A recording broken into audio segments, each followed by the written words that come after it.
Good evening. Good evening.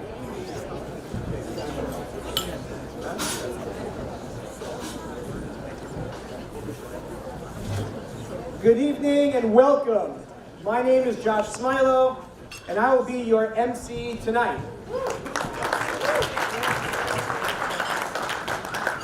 This year's dinner is like none other.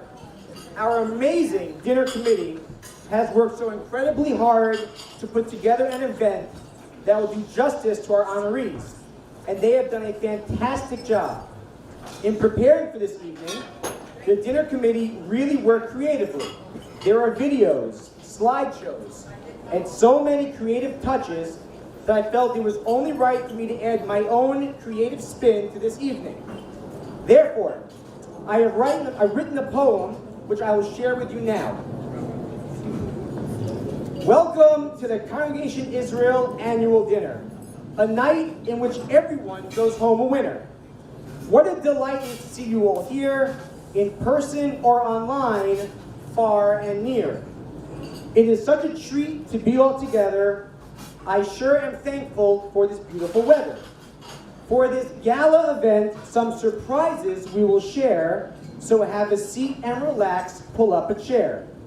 Before we begin, let me just say, thanks to Hashem that we're here today. Let's reflect for a second on how far we've come since my dining room table where I zoomed from. It is a joy and a pleasure to be here tonight for our honorees who bring to our shul such light. We will spend the evening acknowledging those who devote themselves to this shul we all chose.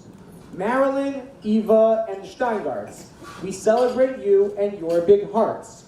Rick, Diane, and of course Adam Grice, you've inspired us all once or twice. Tonight is a celebration of some special folks, so let's make them a toast and say a few jokes. At this point in time, as we all settle in, let's hear from our Rav before we begin. Rabbi Marcus, please share a few words of Torah with us.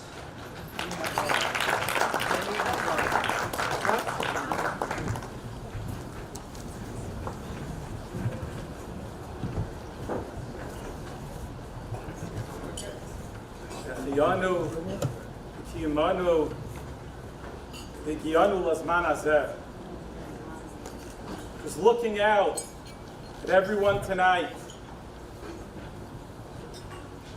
thinking of our Chashuva honorees. I can't help the Bielorus, yeah? Although one tonight, Mrs. Gila, not the other, only one. Filled with immense feelings of Hakaras HaTov, of thanks, of Shevach V'Odah to the Ribono Shel Olam. Zeh hayom asa Hashem nagila v'nismechavo, that we have the zechus, the opportunity to share in the simcha together. It's also very unique that this is the first year in 19 years that I'm speaking at a shul dinner that Bobby didn't tell me I only have 3 to 5 minutes. So Bobby, I'm just going. I assume it's a high holiday sermon, right? 40 minutes or so, I'm good. But in truth, I'd like to share a very simple idea that what I think makes our Kehillah special and unique. There are some people who say it's the Cheers effect. You want to go where everybody knows your name. And in Springfield, certainly, there is that sense of warmth, the sense of hominess. But I wanted to share an idea from the Rambam's Perush HaMishnayos in Pirkei Avos. In the first perek, in the 6th Mishnah, Rambam explains, what does it mean, Kenei Lecha Chaver? What does it mean, acquire for yourself a friend? And the Rambam says there are 3 types of friends. He says there's an Ohev Toeles, there's an Ohev Menucha, and an Ohev Ma'ala. The Ohev Toeles is a utilitarian friendship. One might think of a business arrangement, The Rambam talks about the leader and those that he's leading, a king and his subjects, maybe a king and his army. But that's one level of friendship, of of love between people, that they each serve a purpose for the other. The Rambam then says there's the ohev menucha, a love of pleasure. You enjoy having a drink with each other, maybe catching a game, maybe a deep schmooze, someone you can unburden yourself to. That's the ohev menucha, the love of a certain deep enjoyment and pleasure. But the Rambam says, the Mishnah is talking about the third level, the ohev ma'ala, the love between people because of shared virtues and shared ideals. And I believe that this third level of ahava that the Rambam speaks of is the bedrock of our kehillah. That we share ideals, we share virtues, and we're looking together to move forward. All of the honorees this evening, each one of the honorees, I myself could speak about for a half hour, b'li guzma, without exaggeration. Rick and Diane, my wife often says, the person I spoke to the most over the past 16 months has been Rick Hofkin. Second place might be my wife, third place, Diane Hofkin. Fourth place, Len Bielero. It's Oyom Venora. It's awesome what you've done this year. I'm really humbled by our Kohen Gadol, the Eishes Kohen Gadol. The dedication to Kehillah, the dedication to Torah, to Tefillah, to Chesed. You know, Mr. Bernie Zen, who's here tonight. Bernie, you didn't want to come when you were honored, right? But why is Bernie here tonight? He told me, Rabbi, I have to come for a kafka. Because every Erev Shabbos, for the past year, Rick went shopping for Bernie. He would call me, Rabbi, I'm going to errands. What do you need, Rabbi? Diane, those great Divrei Torah that introduce the bulletin every week, it's not me. I never wrote so well in my whole life. It's Diane. I'll be open now. She's my ghostwriter. I know they think it's me. I have no idea why. Just read my message to bulletin. I clearly don't write that one. But their dedication to Kehillah is unreal. Avi and Debbie, the membership committee was going on through COVID. Youth committee trying everything they could to keep a sense of Kehillah, of trying to keep our kids connected to shul, when there was no shul, when there were no groups. And I know the complaints they got. I know it wasn't easy. But the consummate professionals in dealing with the Eibishter's children, the ability to keep calm and under all circumstances. Times Adi calmed me down. This last week was one of them. Marilyn, it's been 20 years of the chesed of Marilyn Bielero. For 20 years we've been wanting to honor her, and she said, no, I don't know why, Marilyn, you said yes this year, but thank you. Should be a zechus for you, the entire mishpacha. There are people in this room, relationships between families in this room that were created by Marilyn's Seder Shidduch services. By Marilyn realizing, Rabbi, this people need somewhere to go for a Seder, this one, that one. And Marilyn always behind the scenes connecting people. It's unbelievable. And this year, she mamish like gave up Lenny. I mean, maybe he won, I don't know, but I have to speak for a minute about Lenny. He's not being honored tonight, but he should.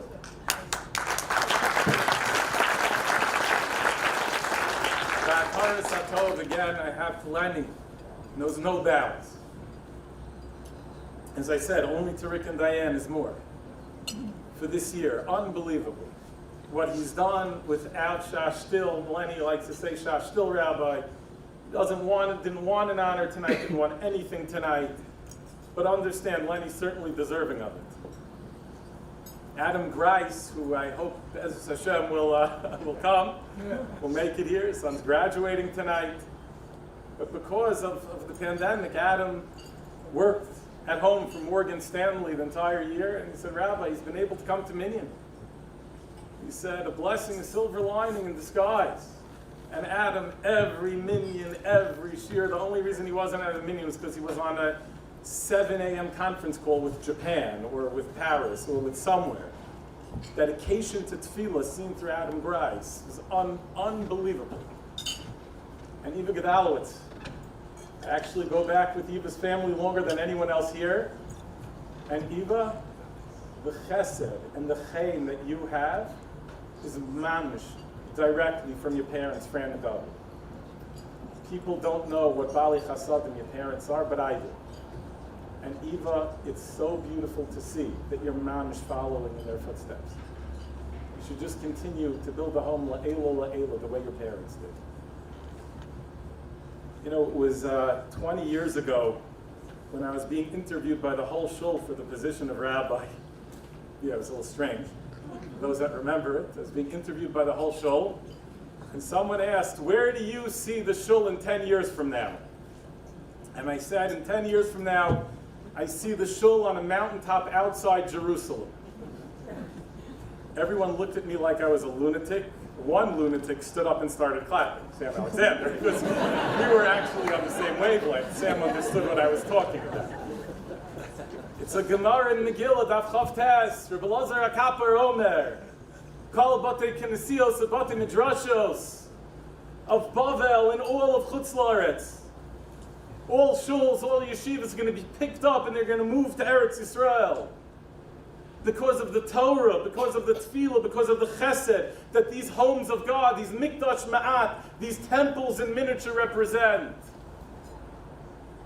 And here we are 10 years after that 10-year prediction.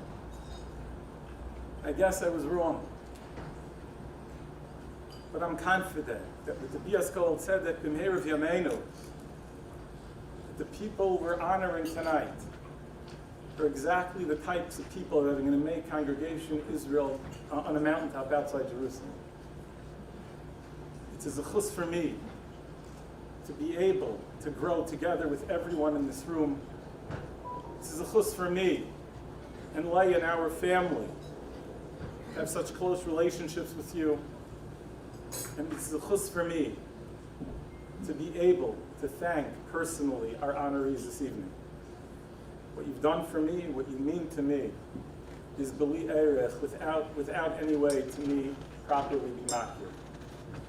I just hope that everyone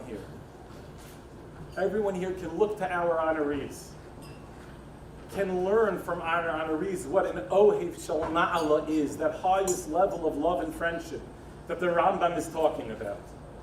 That is the bedrock of our kehillah and should guide us ad biyaskoa, until Be'ezras Hashem, our kehillah is on that mountaintop outside, on one of those mountains that David HaMelech spoke about, the Meirav Yamein. Mazel tov, mazel tov.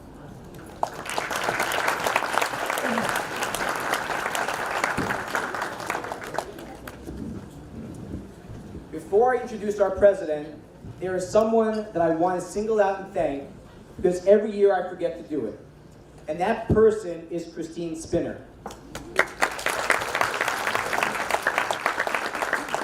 People don't realize that our shul would not run without her. Even though we have a very smart, very strong, very handy head of house, he could not do it without Chris, who really does all the work. Christine, I should thank you every day, and we here at Congregation Israel want to publicly thank you for everything you do.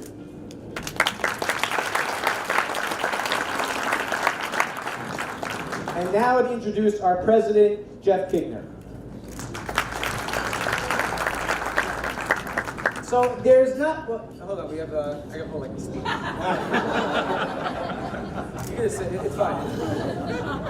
It's like a page, but I'll go fast. So there's, you Okay. Okay. So there's not so much to make fun of about Jeff Kigner. He's always so nice to me.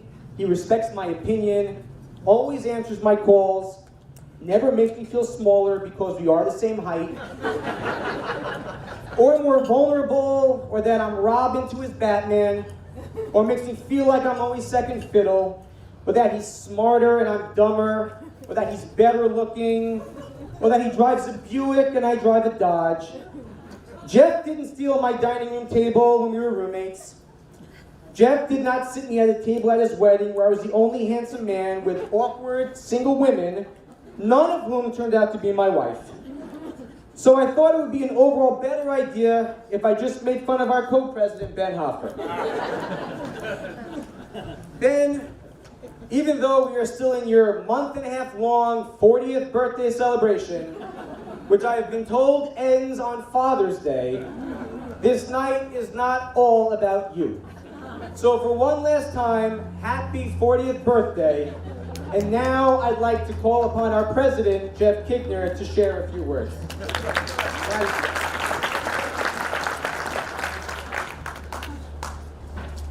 you. Well, welcome to everyone for being here tonight. Thank you for supporting our shul and our kahila. It's been a long 15 months, and it's just great to see everyone in 3 dimensions and to be able to see your smiles. It's also nice not to have to fix my monitor to really, make sure that I can see all of you. God willing, the challenges and the difficulties we faced will continue to fade into the background. The challenge we face now is to return to normalcy.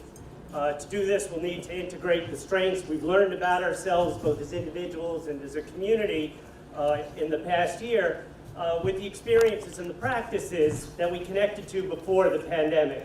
I have no doubt about our ability to succeed. A key reason for this confidence is because of the hard work that everyone in the community contributes to build and support our shul. To all committee heads, to all committee members, to all volunteers, to the sisterhood, to the Gabayim, and of course the rabbi, we owe a tremendous thank you, especially this past year under such difficult circumstances. Before offering my congratulations to this year's honorees, I think there's something that we must do, understanding that last year we were not able to give live applause to our honorees. I'd like to recognize last year's honorees. Josh and Michal Geiger, our young couple, are of course made Aliyah, and our Edward Konigsberg Award winner, Howard Gluckman, is in Israel right now. Avi Stern just got back from Israel and is not here. But however, last year's guests of honor, Sharon and Avi Bornstein, and our Eish Chayil, Daniel Pepper, are here. So if I can ask them to stand up so we can give them applause for them.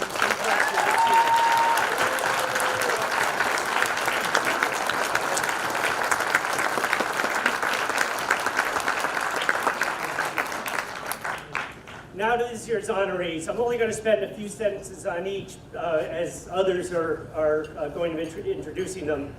Beginning with the Kofkins. When we needed to decide on honorees for this year, we were all unanimous.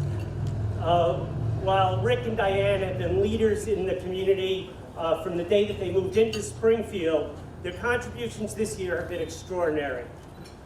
There hasn't been a single communication that's gone out from the shul without the benefit of Diane's leadership and her communication skills. This is in a year when precise communication was central to our health and our ability to operate.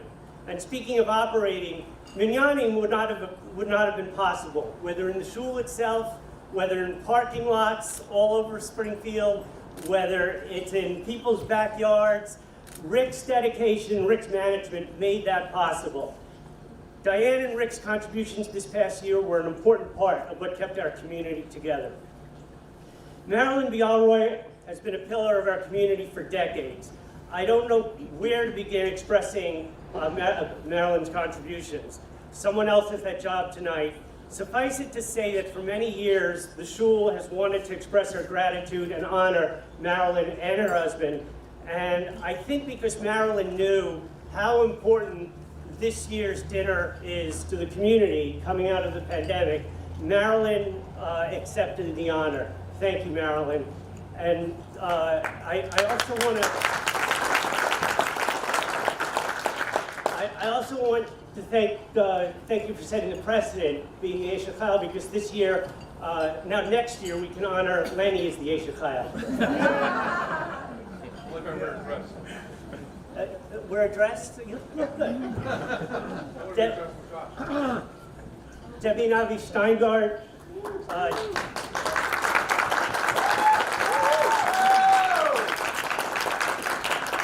Debbie is one of the longest standing members in the community, but still young enough to, along with her husband Avi, to be celebrated and honored as the young couple. Debbie, along with her co-chairperson, Ariel Bloom, on the membership committee, have pulled off the impossible this year and found a way to grow our community and bring young couples into the community, and it's been a fantastic result. Avi, along with his co-chairperson, Chana Horowitz, have worked nonstop providing and preparing for our children to do through this difficult year.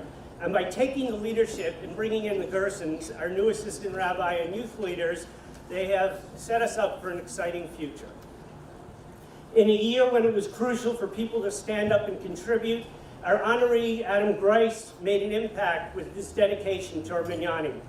Adam's love for tefillah and his passion to understand the meaning behind them is an inspiration to all of us.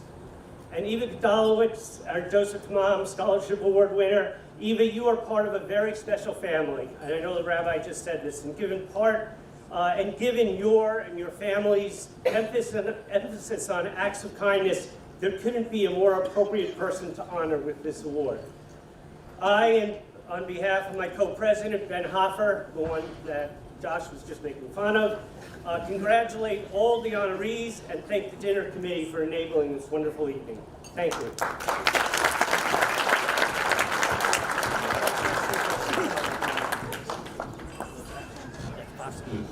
I would now like to call upon Sandra Tamam, who will present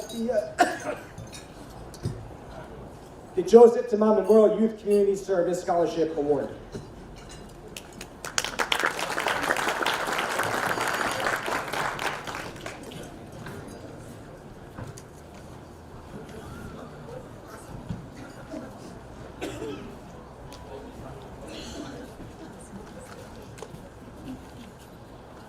Good evening, members and friends. It is so special to be together tonight. Wow. And it's a great pleasure to present the 12th Annual Joseph Tamam Memorial Youth Community Service Scholarship Award. I want to thank Rabbi and Rebbetzin Marcus, the Board of Trustees, the Dinner and Journal Committees, and Christine Spinner for their effort and commitment. A special thanks goes to everyone who gave donations this year and in past years to the scholarship in memory of my beloved husband. Joe made the world a better place. He touched everyone's hearts. He was totally committed to his family and the Jewish community, in particular, Congregation Israel of Springfield. In 2009, the Bet Midrash and Children's Library Activity Room were his two last projects, but sadly, he did not live to see the dedication. Education was always a source of pride for Joe. Many of you may not know that although his parents lived modestly in Tripoli, Libya, schooling was of utmost importance. After his bar mitzvah, Joe went to study at the Ort School in Milan, Italy, and this meant only going home to Tripoli once or twice in those 5 years due to the Arab-Jewish conflict. Later on, as a new immigrant in the United States and became with Hayas, Joe served in the Air Force and managed to learn English, and earn his degree from New York City College. We established the Joseph Tamam Memorial Award knowing the joy that Joe would have felt in supporting talented and deserving young members of our shul in pursuing their college studies. This year's recipient of the award, Eva Gedalowitz, is a very special young woman. Her accomplishments include volunteering at the shul in numerous capacities, and her volunteerism extends into her high school and the local community as well. Eva, I'm sure that you will continue to reach new heights. Our entire family wishes you good health and success in your upcoming endeavors, and mazel tov.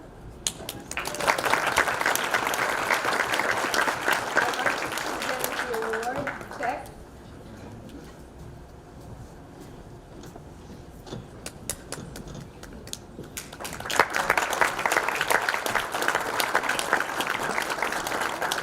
Mazel tov.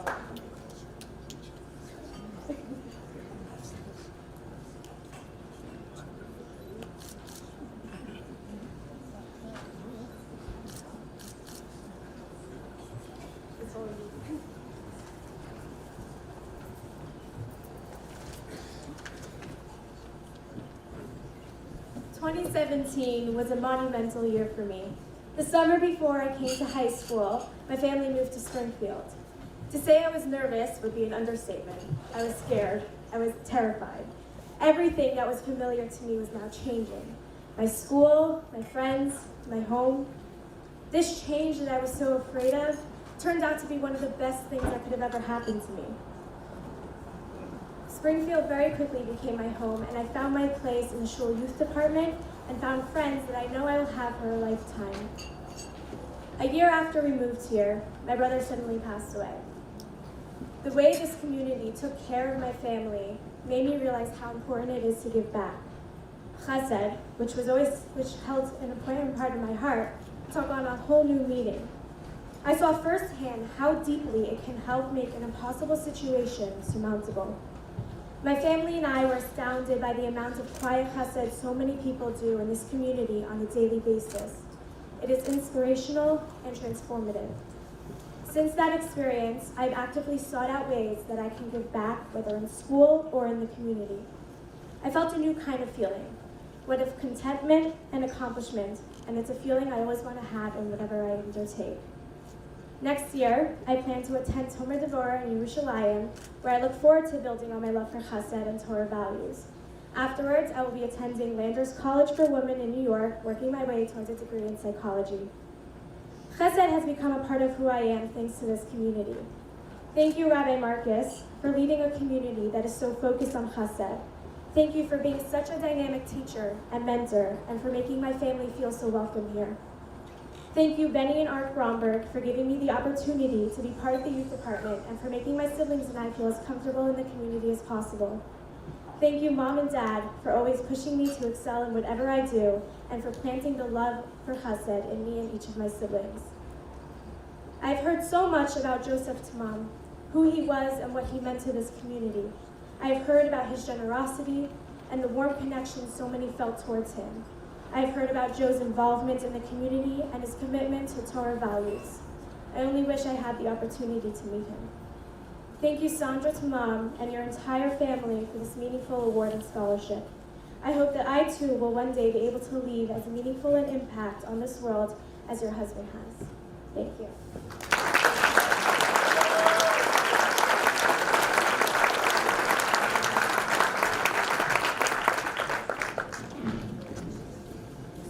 Some of you might already know this, but in case you don't know, I'm a dentist. Love Rick's laugh. All right. I work in smiles, and I have seen thousands of smiles in my career, but there is no smile like Emmy Hoffer's smile. The last time I saw Emmy, she was in my chair with that genuine and perfect smile. And what was she doing? What she always did. She was asking me about my kids, my plans, and my life. Because Emmy genuinely cared about me. And not just me, Emmy cared about everyone. She devoted her life to caring for others, individually and through this shul. Emmy was the perfect embodiment of an Eishes Chayil. She was the most deserving recipient of the Eishes Chayil Award at the shul dinner in 2009 and worked with this year's Asia Style awardee on a variety of shul projects. Our Asia Style this year is Marilyn Bielroy. Marilyn is one of those people who just gets it done. She has graciously hosted many people in her home throughout the last 35 years. Shabbaton participants, prospective members, new members, scholars and residents, and more. Marilyn is the person you call when you want to get it done without any questions. For instance, when your son gets his baseball uniform the night before his first game, and it's huge on him, you call Marilyn because you know she knows a seamstress who can fix it in less than 24 hours. This happened Monday night. But back to shul matters. She co-chaired the shul dinner for many years and is an expert in soliciting ads, as I learned when I tried to call all the shul vendors for ads, but she beat me to it every time. She has played a role in countless projects over the years. Marilyn has been involved in our shul's fundraising needs, such as raising money for the sisterhood and shul camp, as well as social endeavors like matching families up for Pesach Sedarim, or co-hosting the Lax Family Backyard Shalashidus for all members. Marilyn truly cares about each member of this shul. She easily sparks conversation and makes connections with everyone she encounters. When I think of Marilyn, 3 things come to mind. Number 1, her surgeon-like glasses that she wears to board meetings. I tried to get a pair. Lenny brought the wrong pair tonight. I was going to wear it.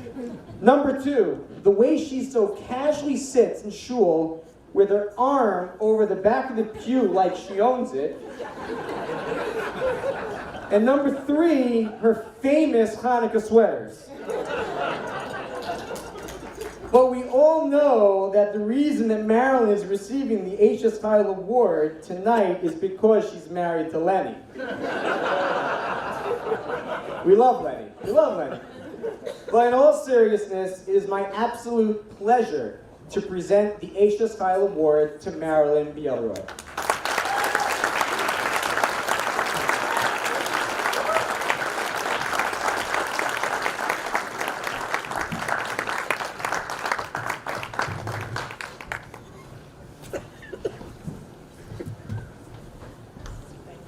For those lovely words.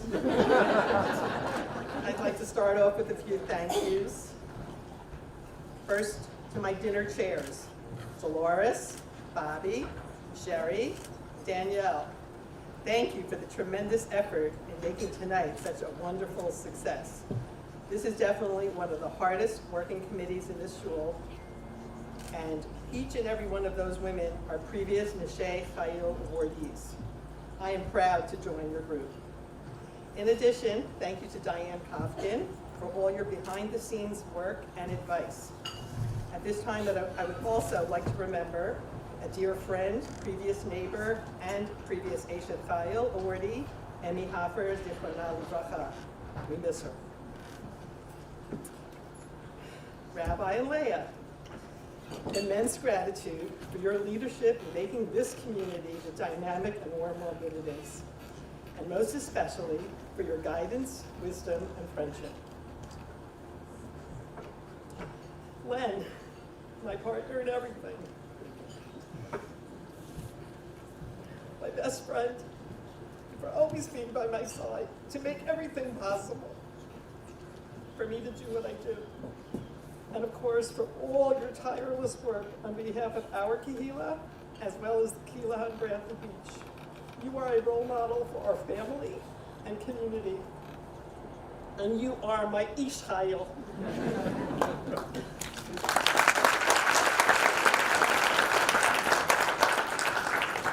To my kids, Brett, Rada, and Amy, thank you for just being the great, solid kids that you are. And especially for our 2 loving and remarkable granddaughters. A special shout out to my brother Eitan and niece Eden from Detroit, my niece Rena from New York. I am thrilled that you are here to celebrate with us. Acharon Chaviv, last but not least. I accept this award, and I accept it on behalf of me and my mother, who I am sharing it with.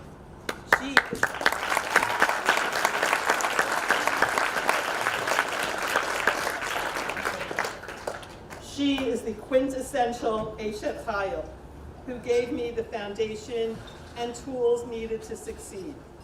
You are and always have been my pillar of support, security, and reassurance, as well as my mentor and sounding board.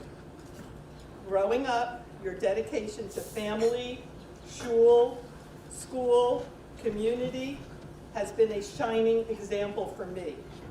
I love you, Mom.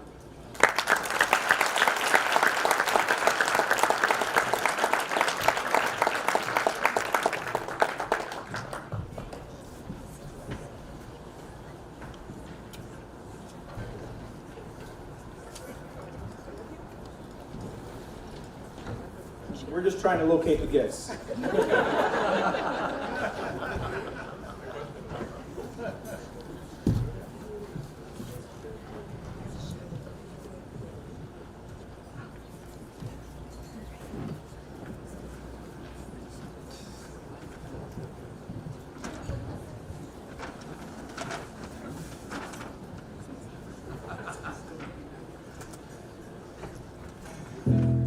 There you go, music. Good idea. Good idea.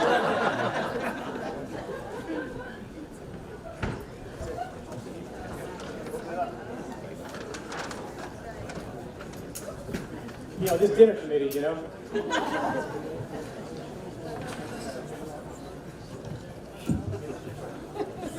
mean, you should really be opening it, not me.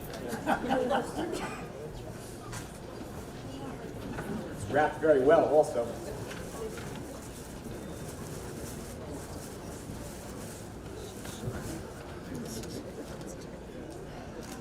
Well, she should really hold it.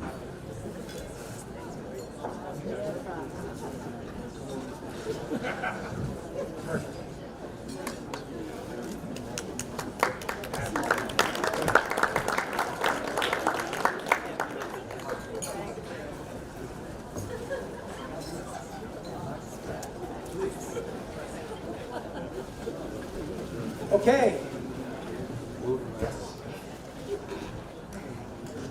I consider myself to be a pretty friendly guy, but even I couldn't keep up with all the new members and amazing smachot that took place over the last year.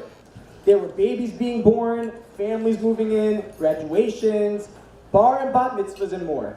With a special thanks to the video committee, led by Shari Stein, please join us in meeting some of our new members and take a look at some of the smachot celebrated by our own CIS family in the last year.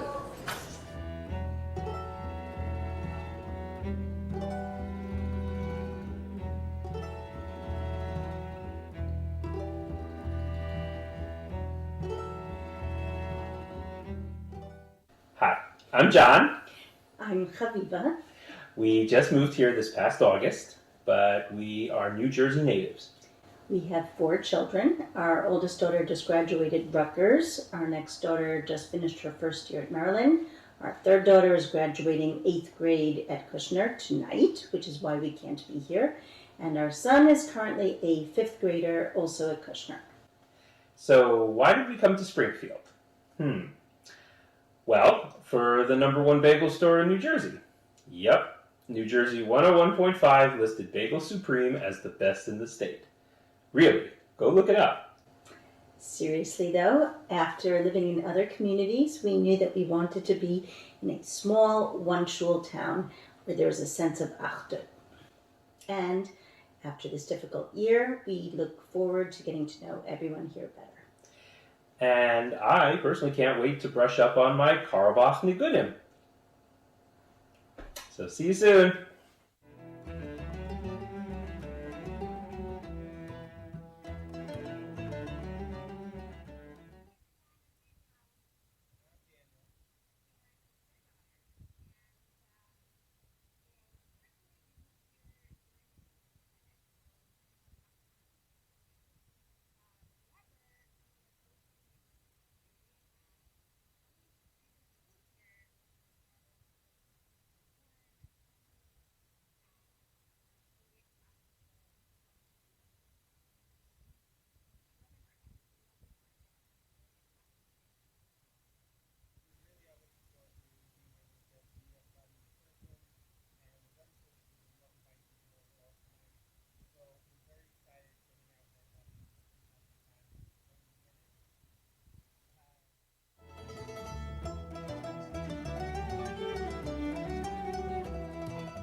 Hi, we're Gabe. And Rachel. When I matched into residency, we knew we wanted to live somewhere close to Overlook and Morristown hospitals.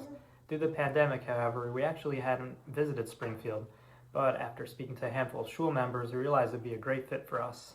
We liked that Springfield's a community with one shul and definitely vibrant and active, and there are nearby Jewish day schools, kosher restaurants, and great hikes. It's also relatively close to family.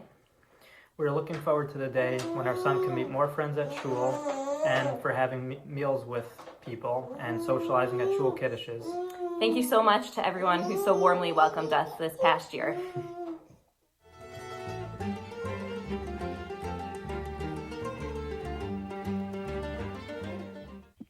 Hey everyone, we're Josh and Lindsay Pianco. And we came to Springfield because we heard really great things about the community, and so far everyone's been really nice and friendly. Bye. Bye.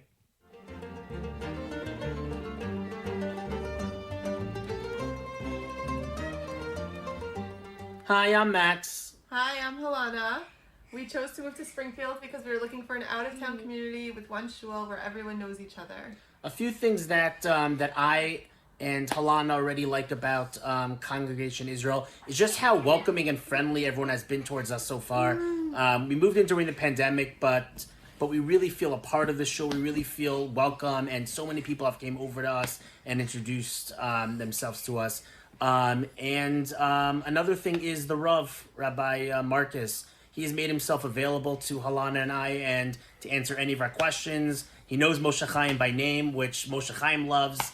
And finally, I've took him up on a few walks and schmoozim already, which have been super helpful to me. And we look forward to spending many more years at Congregation Israel.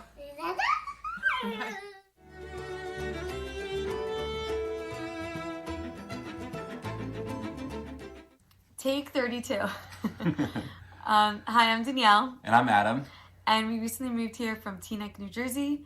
Adam and I actually both went to Kushner, so we've had a little opportunity to get to know the area a little bit. But we're definitely looking forward to meeting everyone when we do go to shul, because we actually do live here. And we heard a lot of great things, but specifically had an inside source that gave us some pretty good intel about the community, Zephyrin. So we were really excited to come here, and we were looking for a community like similar to what Danielle and I grew up in a single shul community that everyone has been really warm and welcoming. So we really appreciate that. And I had a very special experience when I was a child. I actually came to Springfield for Todd Robinson's bar mitzvah, and ever since then, I knew it was destiny to come back, and was really excited to do that. So look forward to meeting everybody, and congratulations to all the honorees.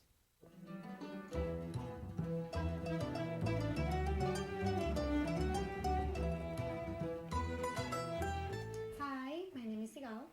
Hi, my name is Joshua. Hi, my name is Jamie. I want to introduce you to a small part of my family. We're missing my husband Joe and my two older boys, Robert and Jonathan. I wanted to tell you a little bit about our experience coming into Springfield. We moved from Brooklyn, New York, a couple of weeks ago.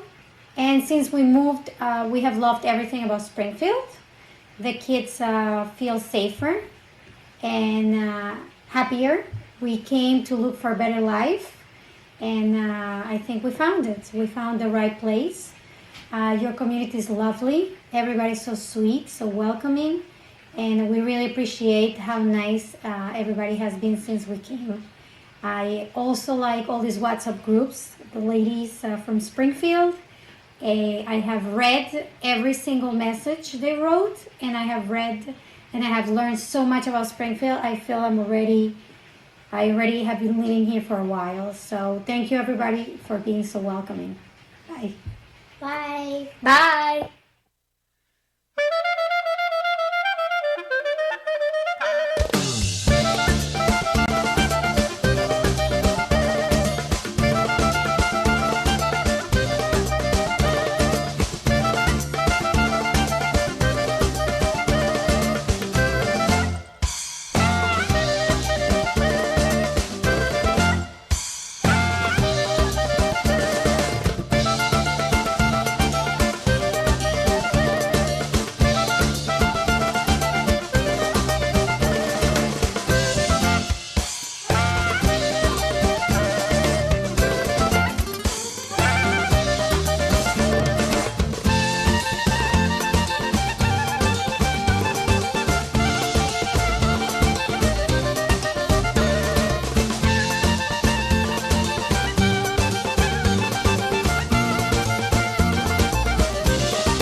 Debbie and Avi Steingart are the recipients of this year's Young Leadership Award.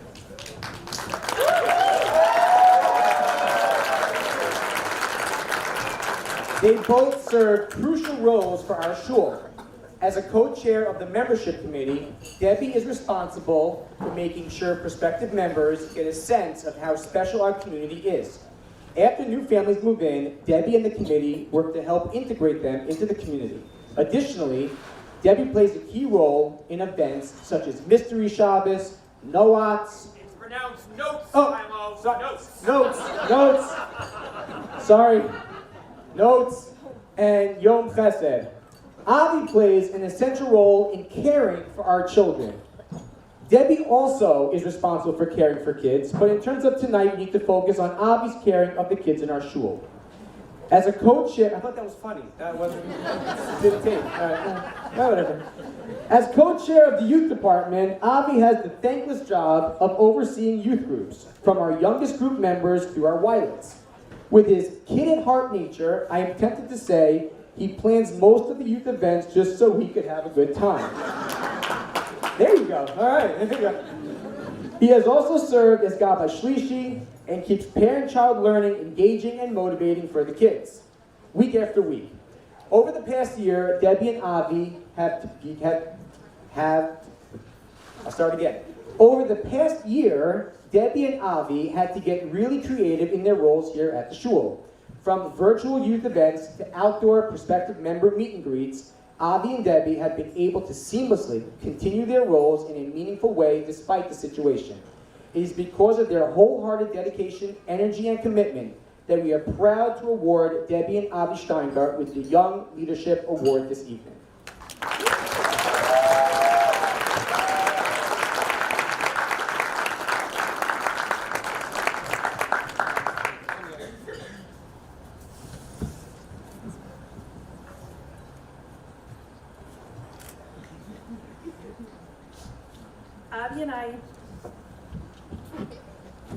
Avi and I debated who would give the speech tonight, so we flipped a coin, and I lost.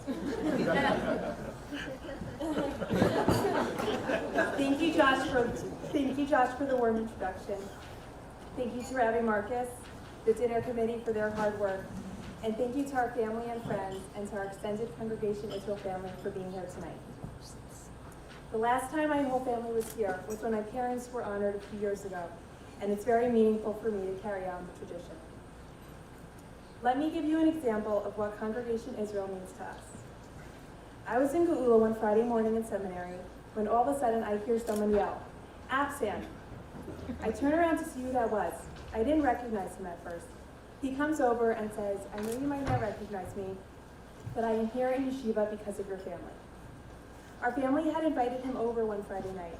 He was coming from in college and was visiting his parents for the weekend. So we offered him a good meal and a Shabbos experience. This is what we hope to continue to provide in Springfield, to offer a warm home and a welcome experience. Now you may be wondering why we decided to move back to Springfield, since I may have mentioned a few times that I would never move back. Furthermore, how did I convince Avi to move here? Avi is from Teaneck, we lived in Kew Garden Hills, and there are many great Jewish communities in between. Avi and I both realized that this is the place where, regardless of your background, you can make a difference the moment you move in. Before we knew it, I was serving as co-chair of the membership committee with our Gala, welcoming many new families to the community, and Avi was co-chair of the youth committee with Fana, continuing to provide programming despite COVID. And of course, most importantly, we're the only community that has Rabbi Marcus.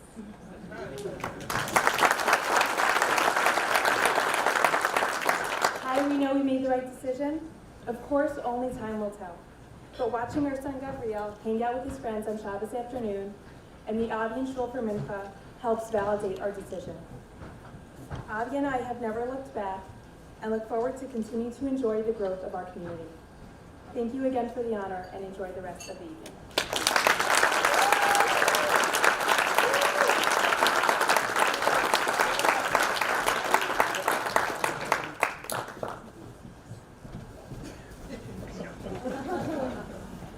Table last year, 2 years ago.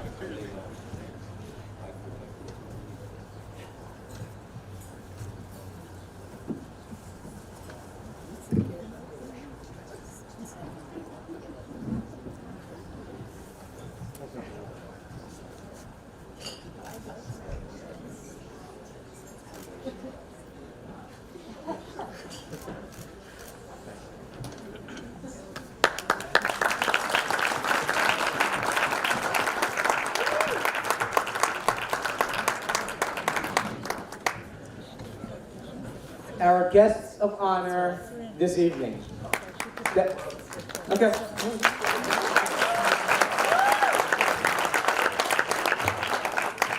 Diane Osenkopkin and Rick Kopkin are pillars of this shul. But some people might not even know it because they do things so quietly. Rick is the gabbai in our Shkama Minyan, as well as the chair of the religious committee. Over the past year, he has been deeply involved, along with the rabbi, in ensuring that we abide by halacha and safety protocols while maximizing our sense of community in the best way possible. It is also surely Rick's many years working on Wall Street that prepared him for the role of seat coordinator for our Minyanim. Rick, from one perfectionist to another, your precision with the tape measure and painter's tape is unmatched and unparalleled.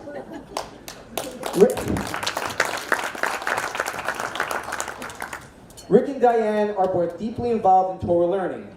Rick is a member of the shul's Semichas Chaver program and learns Daf Yomi. And both he and Diane are regular attendees at the Rabbi Shiurim.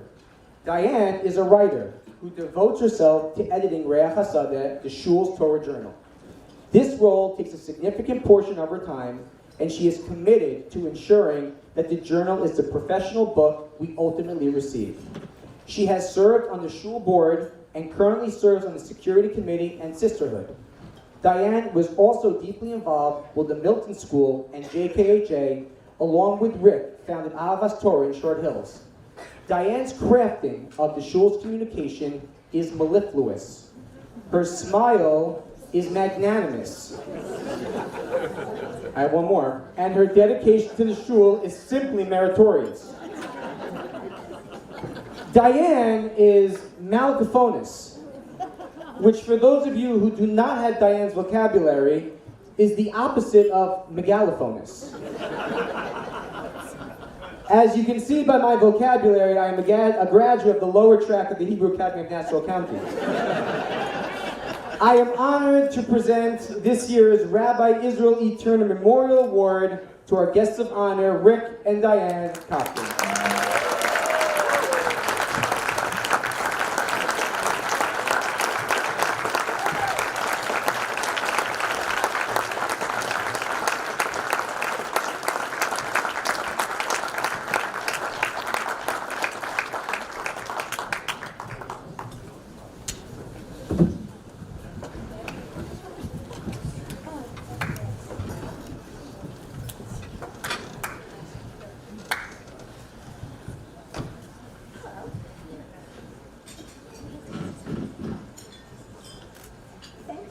For that introduction that I myself did not understand a word.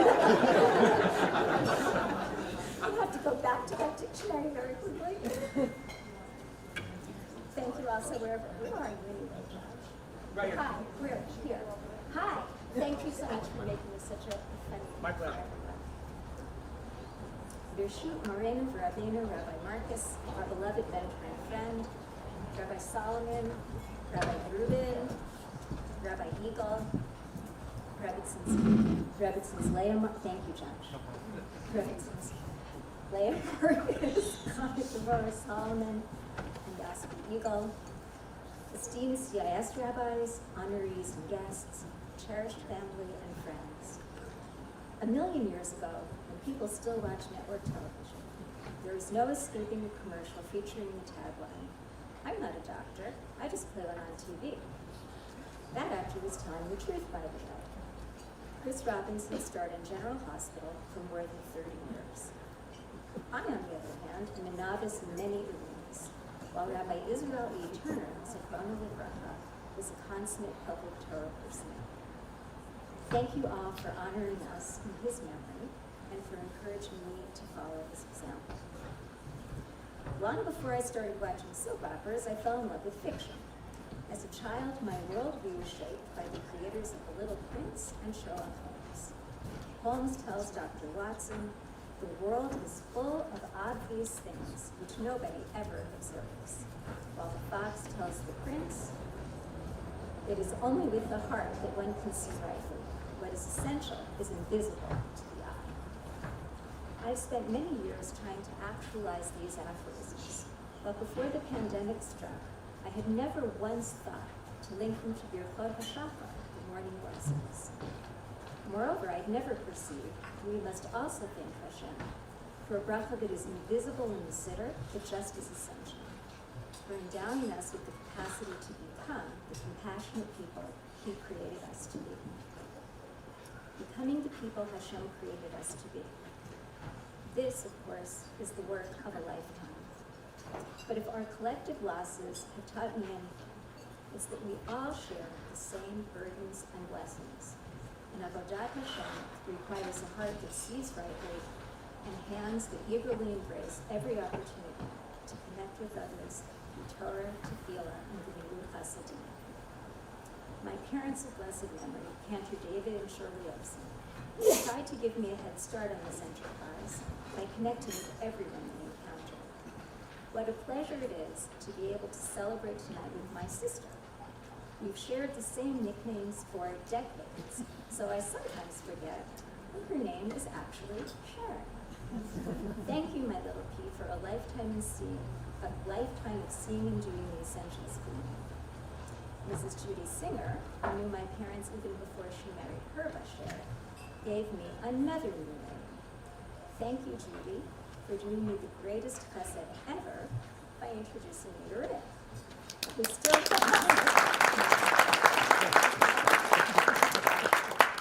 thinks we're one of the best cooks anywhere. Chesed animates our kahila as well. There is insufficient time to thank all of my special friends at CIS by name.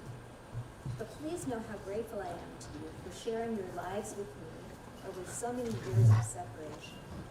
Your emails and tefillah, invitations and texts, challahs and treats are sparks of light that never fade.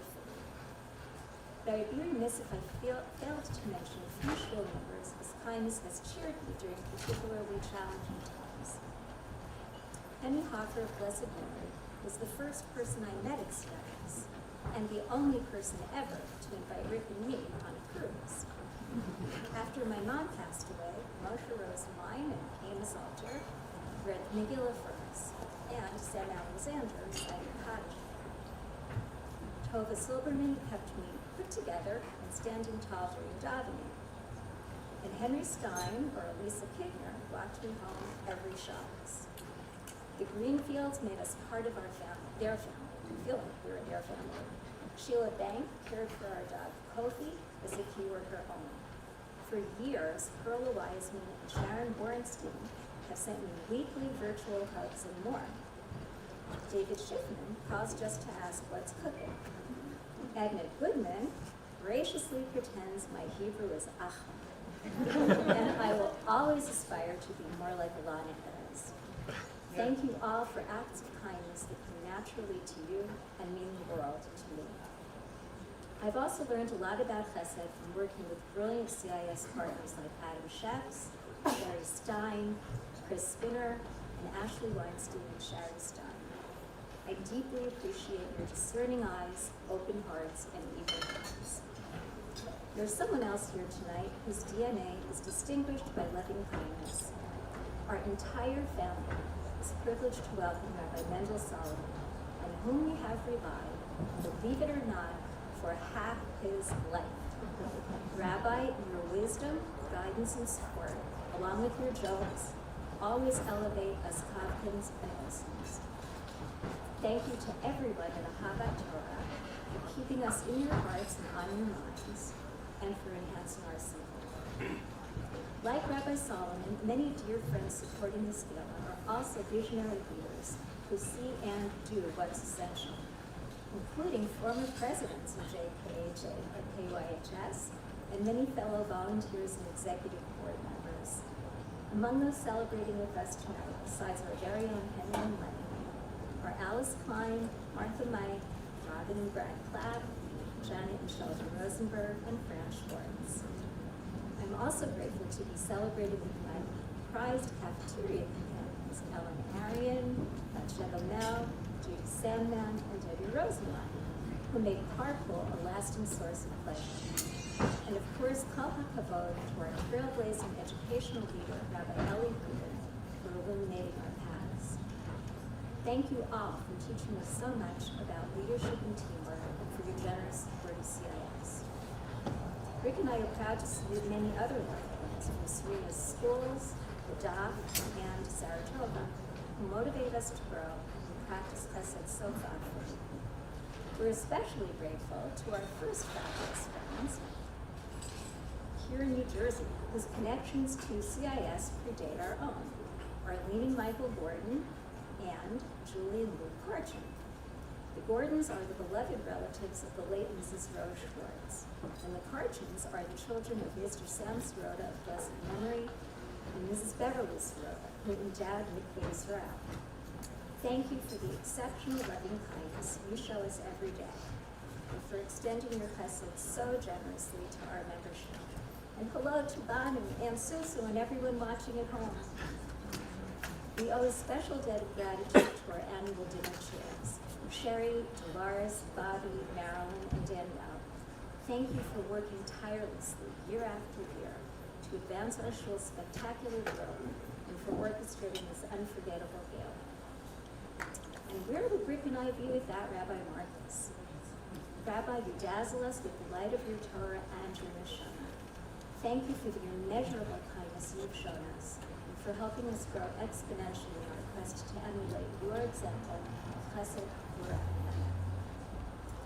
I'm also blessed to have become part of Rick's incomparable family of Kafkins and Salins. Barb, Skip, Stacy, and Audrey, Fran, and Mark are here with us tonight, and Sherry, Larry, and Gary. Thank you for seeing us, loving us, and supporting our shul. Todar Rabah as well to our dear cousins Cindy and Gary Osen, peerless practitioners of chesed.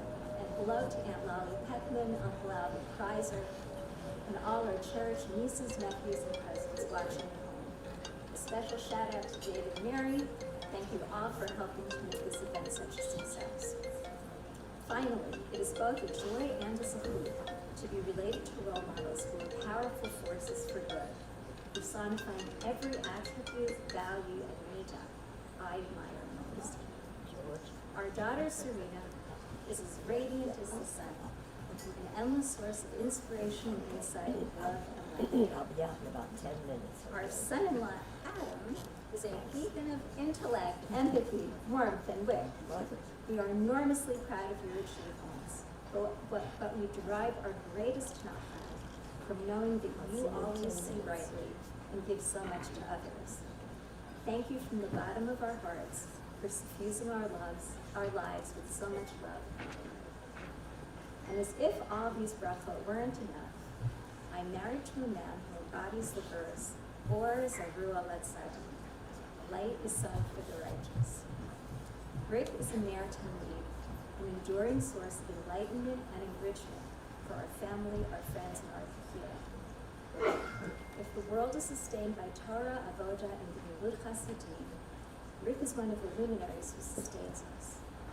No task is too big or too small for him to tackle. Whether it's single-handedly straightening up the shul after Havdalah, or devising and implementing a unique yet ever-evolving E equals MC squared seating plan during the pandemic. Thank you, Rick, for seeing and doing what matters most in this world, and for all the love you lavish on me, on our family, and on our kahila. May Hashem continue to bless and guide you, and everyone listening. Ad Mea Ve'esrim till 120.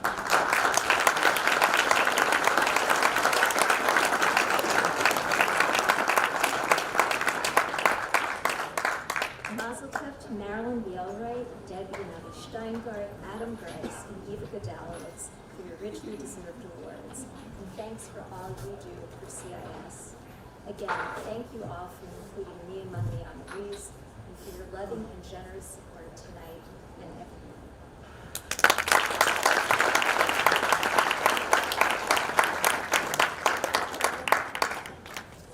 So you're not going to get off so easy, sorry to say. You have to hear it from me also.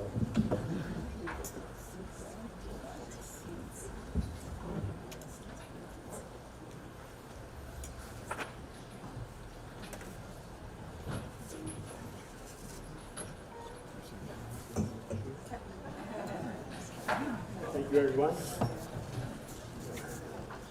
First, I'd like to thank Rob Chaim and Leah for their tremendous and tireless leadership and for caring so much about every individual in our Kahila 24/7. I'd also, of course, like to thank the dinner committee, who's done a stellar job as usual, despite many trying circumstances leading up to this event. Thank you to the officers of the shul and to Christine, who does a fantastic job at keeping the shul functioning on a daily basis. About a week or so after we accepted this over-the-top offer to be guests of honor, it was mentioned, ideally, to keep the speeches short. Public speaking not on my go-to list, that sounded fine. I let Diane speak for both of us. Then thinking one of the reasons we were willing to accept this honor was to be able to acknowledge certain individuals. I thought maybe I'll give it a shot.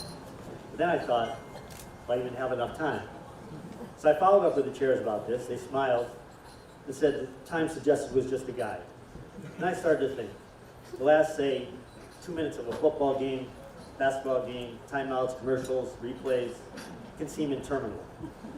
So without boring you with the details, after I applied some Josh Smilo gematria, I calculated actually I have at least 26 minutes to speak.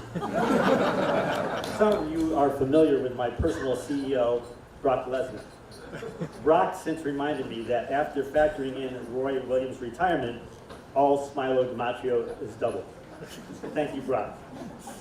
Either way, rest assured, everything I say has been pre-approved by the CDC and the state of New Jersey. Dan published a book many years ago called The Book That Changed My Life, which seemed to spawn an entire genre. My speech will briefly highlight some people who changed my life. It'll be a very abridged version in the interest of time. I'll start with the 1980s. Sorry. I lived in Nutley, New Jersey, and davened on Shabbos at a shul in Passaic, Israel, led by Rabbi Shlomo Weinberger, Zechrono Livracha, who happened to be a very close friend and colleague of Rabbi Turner. Rabbi Weinberger realized I was driving to shul on Shabbos, but that didn't stop him from inviting me to his home for Shabbos and Yom Tov meals with the Rebbitzin and other members of his family. I soon developed a very close relationship with the rabbi, who was a Talmud Chacham, a real mensch, and a mentor. Spending time and having many conversations with the rabbi had a tremendous positive impact on me personally and spiritually. I also became a frequent Shabbos and Yom Tov guest at many other Shomer Shabbos families in Passaic, who, through their example, demonstrated to me that Shabbos, when observed correctly, is not a day of restriction at all, but rather a day of freedom and spirituality. Fast forward to the late 90s, thank God for you guys, right? And I had become Shomer Shabbos myself, boosted by this base acquired from the Passaic Hebron. I started learning Gemara on my own in 2004, and before learning intermittently with my first Chabrusa, Rabbi Kugler, who traveled with a Lakewood Kollel to Livingston. At this point, I was davening Shacharis at the Westside Jewish Center in Manhattan. Late summer of 2006, some members of that minyan started a regular Daf Yomi Shir, starting with Masechet Sukkos, led by Maggid Shir Rabbi Barry Leibowitz, who was here tonight with his wife Meira. I really didn't know the other participants particularly well, but I figured I'd listen in and see how it goes. As Rad Hashem, in about 3 weeks, when we finish the second Yuma, we will complete our second full cycle of Shas with a blowout siyum.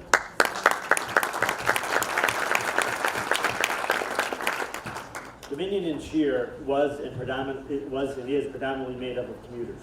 The Daf Shir usually starts at 6 a.m., so you can imagine sleep is not a priority. 5 hours generally considered to be a good night's sleep, less than that quite common. For the most part, nothing would prevent this Shir from being delivered. Bad winter weather, for instance, driving home from the Siyum Hashas in 2012, getting home around 1:30 in the morning, they still showed up on time, ready to learn. A few regulars were able to make it tonight. Teddy Katzenstein with his wife Malky. When I stopped commuting to the city in 2017, Teddy transformed the physical into the spiritual by giving me exclusive access to his cell phone number every morning so I could still interact with the Shir. Zish Meir, here with his wife Shalamis, he recently started commuting in again, only to hear the Shir live, despite still working from home, and Alan Clark is our Gala Tzedakah. Our Maggid Shir, Barry, does a really masterful job, delivering the Shir, always spending extra time on Halacha L'Maisa and its practical application. Barry, also with Rabbi Avram Goldar, introduced and made available not only to our Shir, but to anyone with access to the OU's All-DAF app, a phenomenally effective memory aid for the Gemara and the weekly Parsha, called Zipper, to help even someone like me remember some of what I learned. Talk about a novel concept. My cover has had an unbelievable positive effect on my learning, but even more importantly, I have a group of friends that I can rely on for anything at any time. But I will say, it hasn't only been a one-way street. There's one particular morning I'll mention. We arrived at the Westside Jewish Center, doors locked from the inside. It appeared we wouldn't be able to enter the shul until much closer to davening time, and there'd be no shiur. So I went into the parking lot adjacent to the shul and assessed the situation. I climbed one fence and led to another fence, led to a fire escape, got to the second floor of the shul, and I was able to enter through there. I came down, unlocked the door, and we had shiur that morning. A case where my background was a plus. I had learned as early as a 9 or 10-year-old how to successfully sneak into Saratoga racetracks by climbing fences and walls, and it turned out to be a useful skill. On a related note, I believe quite a few of you have seen me in the past in Springfield, walking to and from shul, head down, reading a Gemara as I walk the uneven streets and sidewalks. This reading while walking skill was also acquired in my youth, as I learned to pore over the daily racing form, wading through the crowds at Saratoga Racetrack, where you had to be very careful not to bump into somebody's cigar or beer. Now, though, I often use the time walking to and from shul to review Zipper, so I no longer need to worry about stumbling on the Springfield sidewalks. Now that I've lost my maitre d' job at shul, as Moshe Rosenwein referred to it, I'm not shy to say I'm looking for a different gig. So I plan to approach Gary after the dinner tonight to discuss a possible endorsement deal for Zipper. My next major thank you is to Rabbi Mendel Solomon and his wife Hannah Devorah.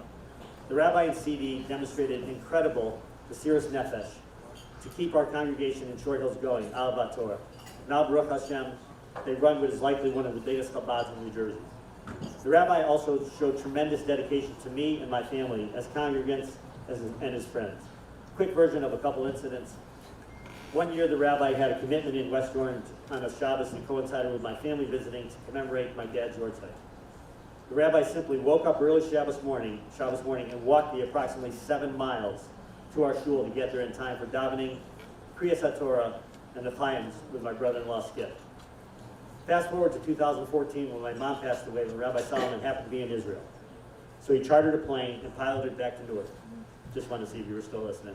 But he did catch a plane, Motzi Shabbos, landed in Newark that Sunday morning, and was able to drive with Rav Chaim for 3 hours to get to Saratoga Springs and help make this very solemn day much more manageable and meaningful to me and my family. Thank you so much, Rabbi Solomon and Hannah Devorah. One of the cuts that I'll mention from this day, two of my Bel's Hasidim friends, Rabbi Leiser Eagle, here with his wife Yospi, and Rabbi Pesach Ringel, both from Brooklyn, still made it to the funeral in Saratoga, and then stayed around to make sure we had a Marv minion at the house later before making that traffic-laden trip back to Brooklyn Sunday night. Back to Rabbi Solomon just for a moment. It also was not only a one-sided relationship. The rabbi was a frequent visitor to our home in Short Hills with his family, but was terrified of our dogs. Over time, they would have short, supervised meetings, and our dogs were able to break down some of his barriers of fear. And now the rabbi and his family are the proud owners themselves of a dog named Dexter, who, as I understand it, has not as yet been asked to recite the 4 questions at the Seder, but is nonetheless certainly a favorite member of the Solomon family.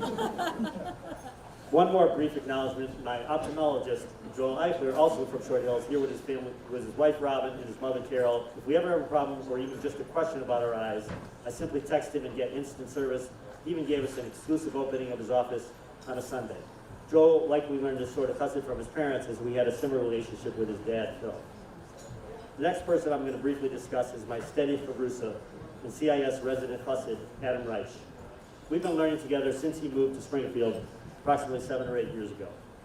A good illustration of our Chavrusa is we recently spent 5 weeks learning chapter 32 in Tanya, which discusses why every Jew needs to love every other Jew. Adam wanted to be certain this wasn't just another topic, but rather a subject that needed to be internalized and ingrained in you. We're both Kohanim and also learned together in the past from the Sefer, the CIS Kapayim Filchasa, written by Moshe Gross HaKohen on the halachas of Duchni, that includes the rule the Kohen really needs to have a love for the tzibor, the congregation, otherwise he shouldn't even get up to bless them. More on this general topic a little later, but thank you, Adam, for all you've taught me. Bezrat Hashem, we should continue to be Chavrusas for at least another 54 years. Diane, Serena, and I moved to Springfield part-time in 2009. Yes, Springfield was our weekend retreat. I would venture that the list of people who bought their weekend home in Springfield is about as exclusive as the number of Jewish left-handed pitchers with 4 no-hitters who sat out a World Series game because of home score. Quick shout out to his namesake, my buddy Koufax. Our goal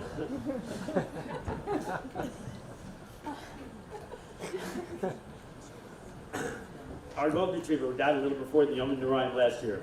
Only a dog owner will understand this. You're kidding me, right, Rick? Well, saying goodbye to Koufax was considerably more stressful than setting up seating for our triple headers on Rosh Hashanah.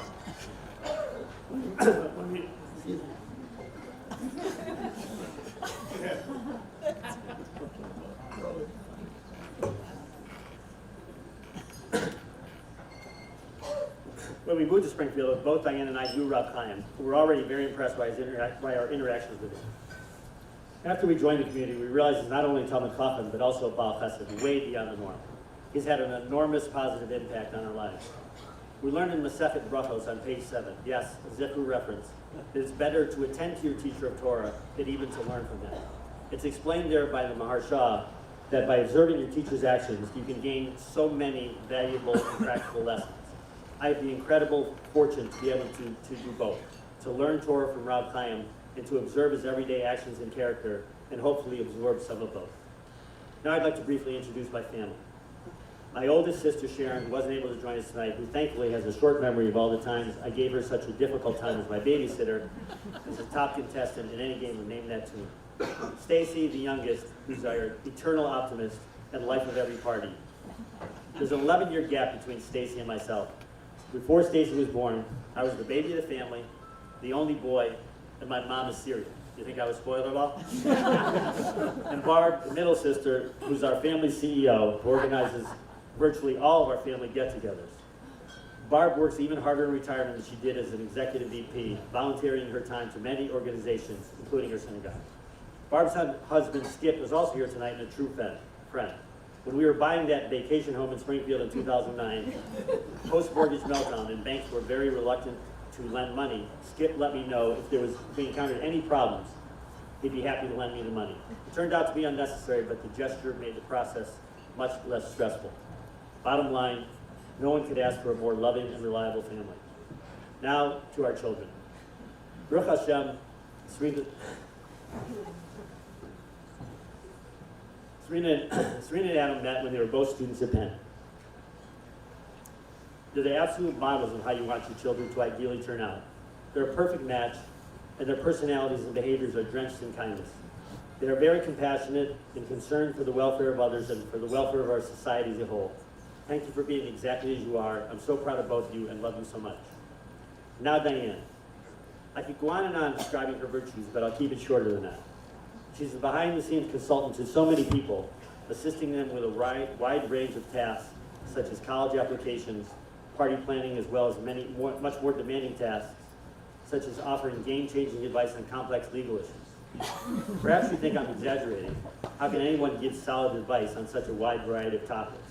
It's because she's not only willing to utilize her talents, but she's also willing to dedicate hours and days and more if necessary to research a subject and find the best solution. And even if she's not having a great day herself, she'll generally push through it and prioritize the person seeking help over herself. Her favorite, most recent endeavor, though, is to write the micro Devar Torahs that accompany the message in the online version of the weekly Shabbos Bulletin. Her face literally lights up when she starts to describe to me what she plans to write for the following week's bulletin. And per Rav Chaim, she really seems to come up with Kedushim. Diane also helps me in so many ways, but most importantly, she is instrumental in helping me improve my own midos, my character, just by being Diane. And as Jerry Maguire said so eloquently, Diane, you complete me.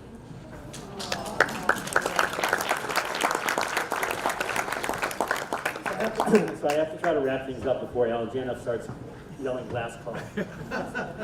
So when the weather is good, it's not that short though. So when the weather is good, I often go jogging outside and listen to music or a sports podcast. On Veterans Day last year, I listened to an ESPN interview with Rocky Bleier, who many of you have likely never heard of. He was a very good college running back for national championship Notre Dame team, but undersized for the pros. Was drafted in the 14th round by the Steelers in 1968, but he made the team. The following year, he was drafted into the U.S. Army to serve in Vietnam. 3 months into his deployment, he's caught in an ambush, shot in the thigh, and his foot was severely injured by a grenade blast. He was rescued and was told by his doctors he'd be able to walk again, but his football career was over. He went on to recover and made the Steelers roster again, and in fact played a significant role on 4 Super Bowl winning teams. One point Rocky spoke about in his interview was that his safety and his success depended on people in his unit to his right and to his left, people he barely knew. Perhaps this will sound a bit dramatic, but I believe this is a pretty apt description of us as a Jewish people.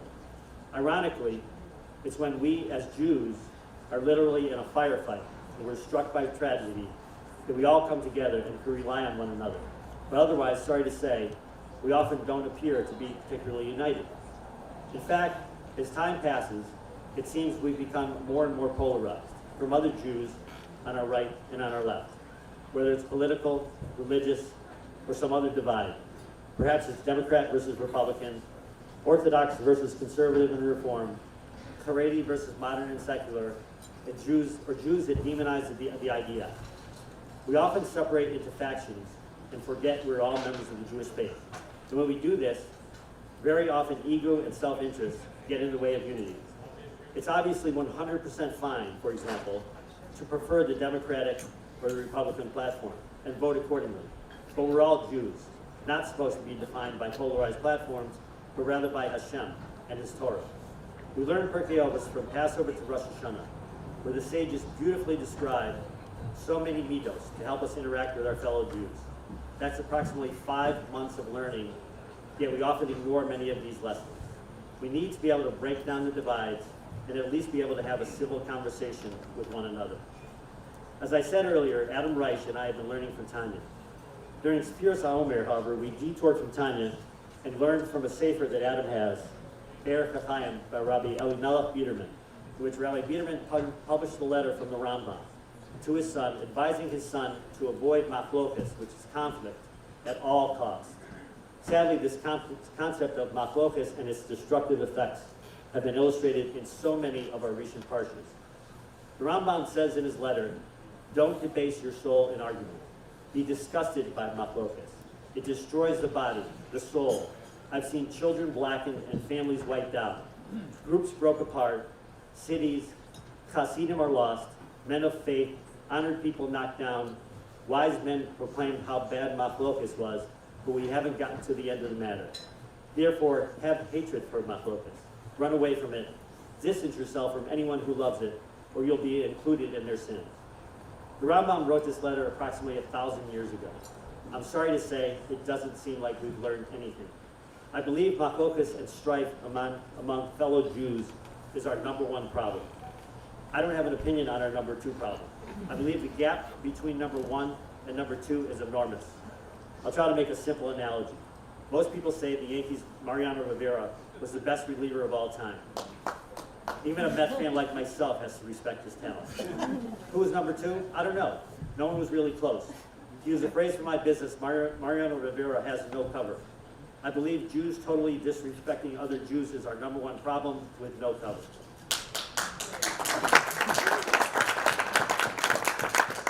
One final reference to Zifru. In the second Shabbos on page 118, there's some Agadita, including a statement by Rabbi Yochanan in the name of Rabbi Shimon ben Yochai, who says if the Jewish people would keep 2 Shabboses, according to halacha, we would be redeemed immediately. There's also an opinion in the Yerushalmi that this could occur with the observance of only 1 Shabbos. I'm sorry to say, though, I think halachic observance of even only 1 Shabbos by all Jews seems a very daunting proposition. Here's my drasha, spin, whatever you'd like to call it, on how perhaps we could, quote-unquote, observe Shabbos properly if we would take that 1 Shabbos, per the Yerushalmi, and maybe instead of all Jews, we only need a simple majority to just act cordially with one another, and maybe it's not so daunting after all. for Jews to merit redemption. Even this, though, is not simple and requires considerable improvement on our part. I think, for example, whether an individual spends most of his day doing acts of chesed in a soup kitchen or spends most of his day learning or teaching Torah in a kollel, this person still needs to be able to have a civil conversation with another Jew that doesn't have the same views as himself. How can someone think, I can follow all halacha except treating other Jews with respect and think that's okay? Love your fellow as yourself, as it says in Parshas Kedoshim, and never shame another person in public. How would the aforementioned person view someone who, say, was described as, he follows all halacha except he worships idols on occasion? All that said, though, I'm confident we do have the ability to overcome this shortcoming. I am really sorry to lay this entire idea on you, as this isn't really directed to our group here tonight, because I think by and large we get it, and we treat our fellow Jews with respect. But I guess I wanted to deliver my manifesto, I'll call it, to someone. And I didn't really think I'd get invited by the Knesset or the US Congress, so you ended up having to listen to it. As an aside, my hometown of Saratoga Springs is a predominantly Catholic town. Almost all my friends from there are not Jewish. I still count many of them today as my very closest friends. I can go on and on about remarkable acts of chesed I was fortunate to receive from them over the years also, but that's a speech for another night. Regarding my journey to becoming a Baal Tshuva, it wasn't particularly difficult for me to stop eating non-kosher food, nor ultimately was it difficult to become Shomer Shabbos. My main struggle was, and is, in improving my mind, my thoughts. I'm naturally very cynical. When I was younger and not nearly as sensitive to what came out of my mouth, I'd say things with quite a bite to them, usually in a humorous way, at least to me, but I imagine still quite harsh to some of its recipients. I still struggle a lot with this. Thankfully, you can't read my mind. But often when I hear something I really don't like, or someone challenges me, my initial thought is to verbally attack the person. But more recently, I usually get a tiny bit of common sense, calm down, and by the time I say something, it usually sounds much more sane and civilized than my knee-jerk thoughts. But it's a process for me. Everyone I've mentioned tonight has helped me improve my core midos, by me observing their actions and by listening to them. I thank all of them, as well as all of you. You've obviously chosen outstanding individuals to honor this evening. Marilyn, Avi and Debbie, Adam, Eva, and Diane. But that you've chosen to also honor me as humorous, because honor is really what I owe you, all of you, including at the top of the list, Serena and Adam and Diane, and to my friends in and out of CIS. You've all helped me so much in my ongoing process to be a better Jew and a better person. But I still struggle and I still need to improve. So again, I'm sorry for the manifesto. Nonetheless, if I can convince myself and maybe a few of you to go out of our way to show more respect to a fellow Jew that we otherwise might not, maybe even this Shabbos, I'll consider this a success. Even if you felt this was a bit of a ramble, please consider doing it anyway, in honor of the Lubavitcher Rebbe's yahrzeit, which was this past Sunday, and perhaps it could add just a little bit of light to our world. But in the meantime, please know, if I'm ever caught in an ambush, firefight, or even just down hanging out and talking, I'm very excited to have all of you on my left and on my right, and I'm confident we'll succeed. Thank you, and l'chaim.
Adam Grice is the minion mensch. Not sure when we started calling it the Minyan Mensch, but anyway, his journey to Congregation Israel was long and winding, and we couldn't be more grateful to have him. Adam has a deep sense of spirituality that underlies his every move. He is often the first to arrive at daily minyanim, and he has committed himself to consistent prayer and Torah study.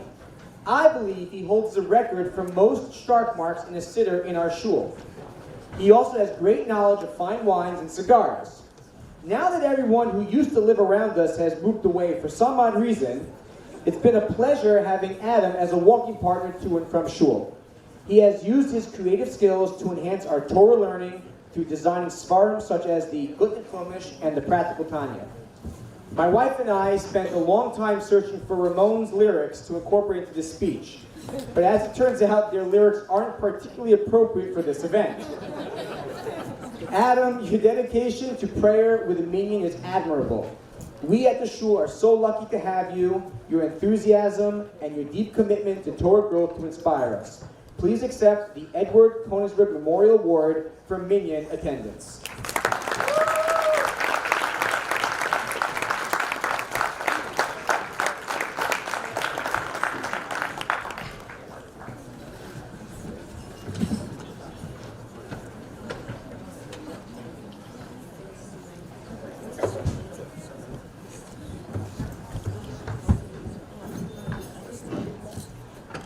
Thank you, Josh.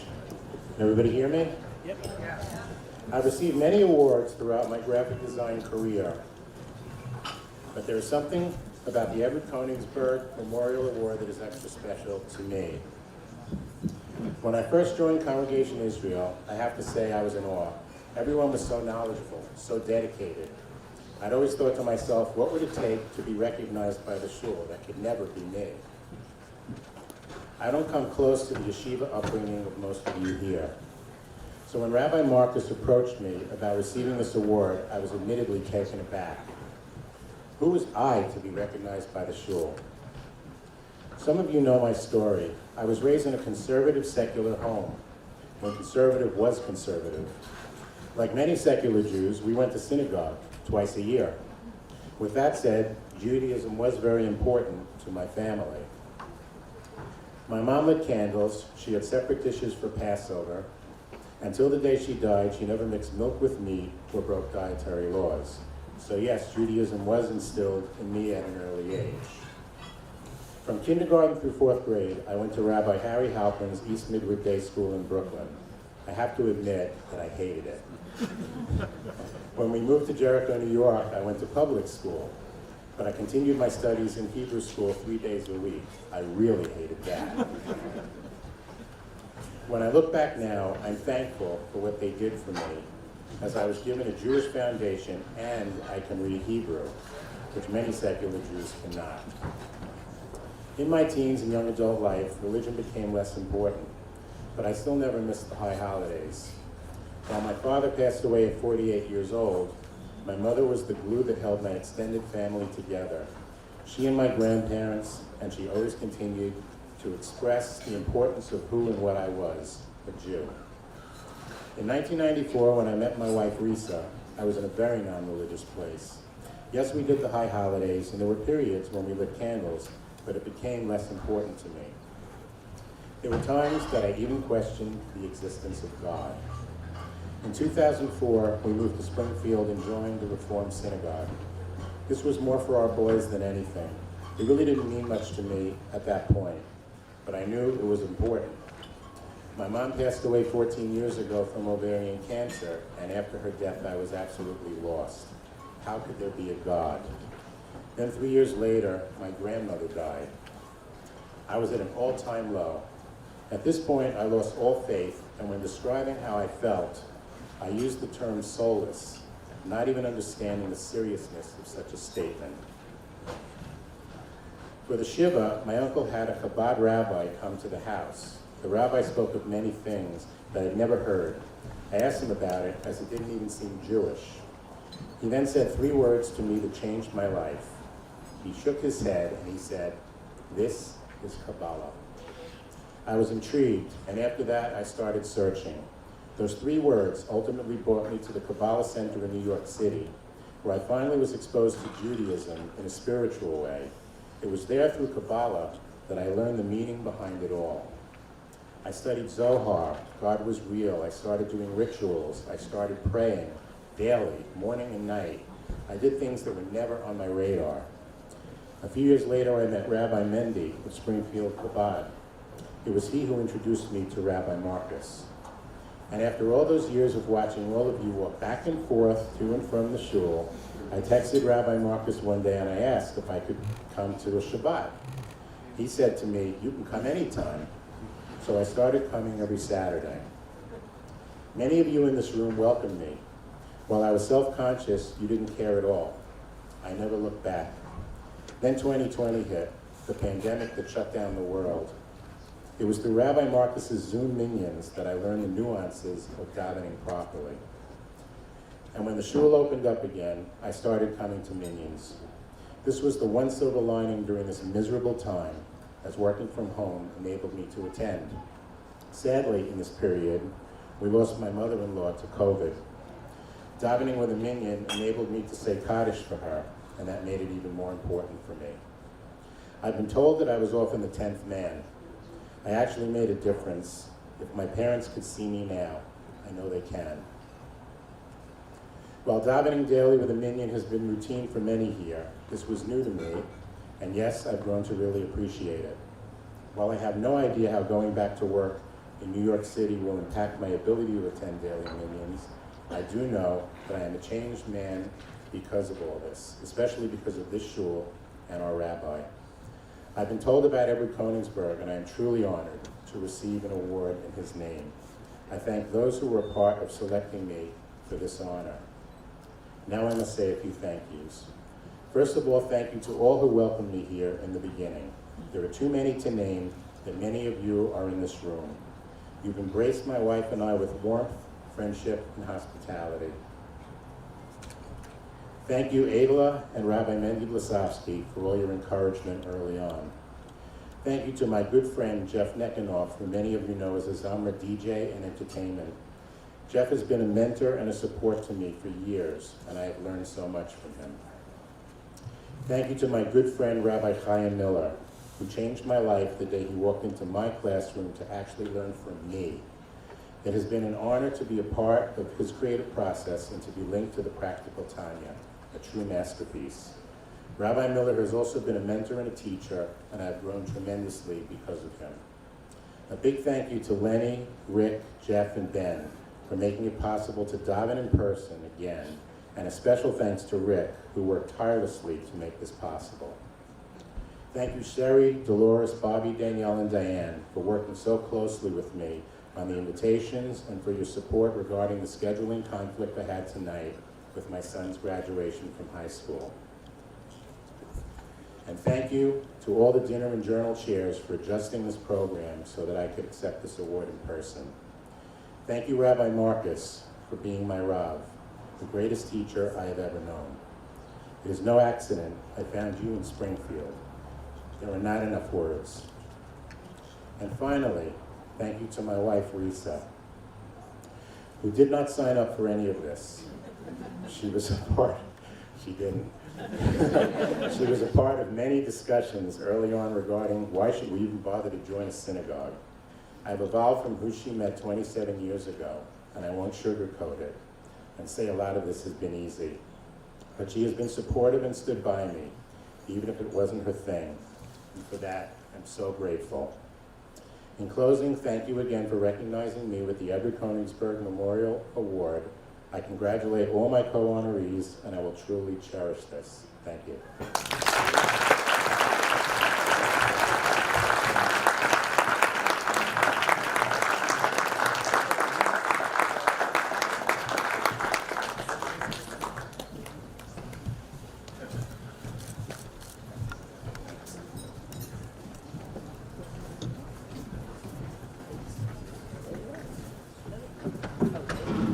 Okay, and now to close the evening, I'd like to make a toast. I truly do feel so grateful that we are here together this evening We might not all be here in person, but every attempt we make at coming together as a kahila, in person and virtually, will bring us closer day by day. I would like to once again express gratitude on behalf of the kahila to the entire dinner committee who brought us together so that we could remember why this community is so special. The committee is large and I don't want to leave anyone out, so I encourage you all to check the dinner website for the complete list. I truly hope that every member, new and not so new, comes away from this event feeling the warmth of Congregation Israel.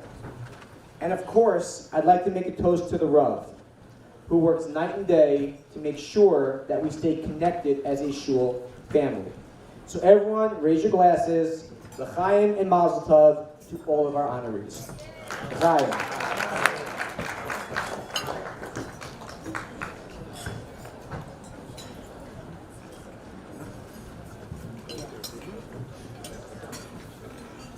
Sure.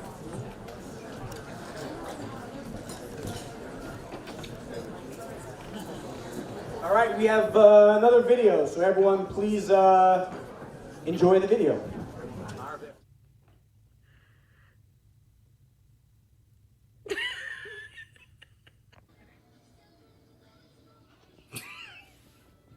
Ready? Good evening. Ready? I'm ready. Okay. Take 85. Good evening. I'm gonna keep it running. I'm just gonna keep it running. Just keep starting over. Good evening, Congregation Israel. Oh, okay. Just start again. My name is Josh Smilo, and I will be the MC of the 46th Annual Congregation Israel Gala Dinner, which will be on June 16th at 6:30 p.m. in our house or at Crystal Plaza. We're not sure, but it's going to be at Crystal Plaza. My name is Josh Smilo, and I am the MC for the 46th Annual. My name is Josh Smilo, and I will be the MC for this year's dinner. Forgot the line. Get the paper. You started?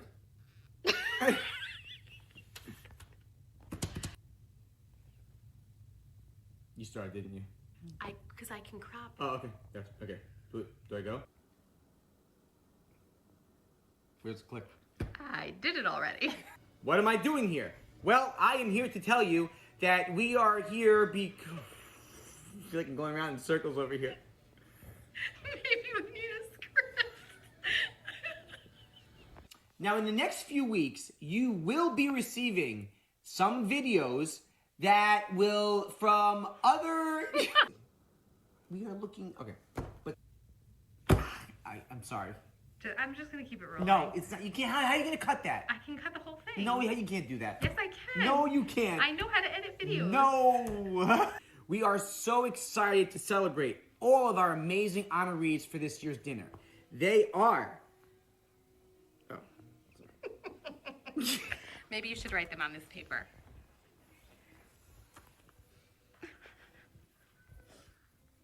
Diane Osenkopkin and Rick... Diane Osenkopkin. Over the next coming weeks, you will be seeing... Shoot. And by you watching these videos, it will hopefully influence you to give more money to us. Now, in the next few weeks, you will be receiving more videos like this. Not of me, but of other people in our shul. A, will we be making a video of Ben Hoffer as a baby? 2, Number 3.